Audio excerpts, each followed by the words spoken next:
सब है मगहिया भाई बहन के भुलेटन काका के राम राम आथिन मगहिया खबर में सुनथिन देश दुनिया के खबर। भोपाल में प्रधानमंत्री नरेंद्र मोदी कहल का कि एक घर में दू गो कानून न चलत, लागू कैल जाए समान नागरिक संहिता। शिक्षक नियुक्ति में एगो और बदलाव कैल गेल।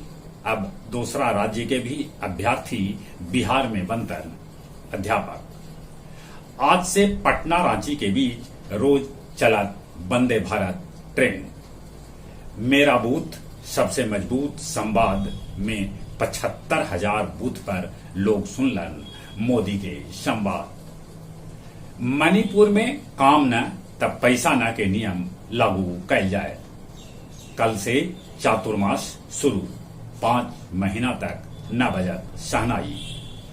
सिलीगुड़ी भी सीएम ममता बनर्जी के हेलीकॉप्टर करावल गेल आपात लैंडिंग, ममता के लगल है चोट। रुपौली प्रखंड के गोड़िया गांव में धान के रोपनी कराई 4 गो रोपनी के करंट लगे से हो गेल दर्दनाक मौत। नालंदा के करण बिघा गांव में लुटेरा दादी पोता के गला दबा के हत्या कर लेलन।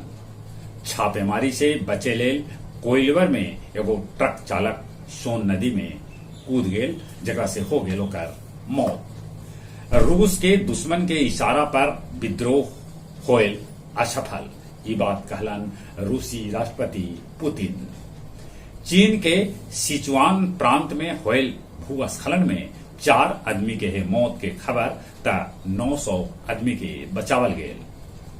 पाकिस्तान आतंकी सभे के खात्मा लेल कदम उठावे, ई बात अमेरिका कहलक है। न्यूयॉर्क में दिवाली पर देल जाए छुट्टी। बकरीद में कुर्बानी लेल गया जी में बिकल 60,000 में पठान बकरा। नव निर्वाचित पार्षद मोहन श्रीवास्तव और दीपक कुमार के डीएम दिलौलन शपथ। टेकारी में बाइक चोरी कराई 2 गो चोर के लोग धरलन।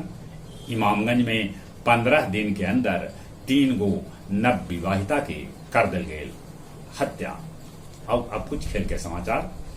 भारत में पहल बेर खेलल जाए आईसीसी विश्व कप 2023 के सभे मैच।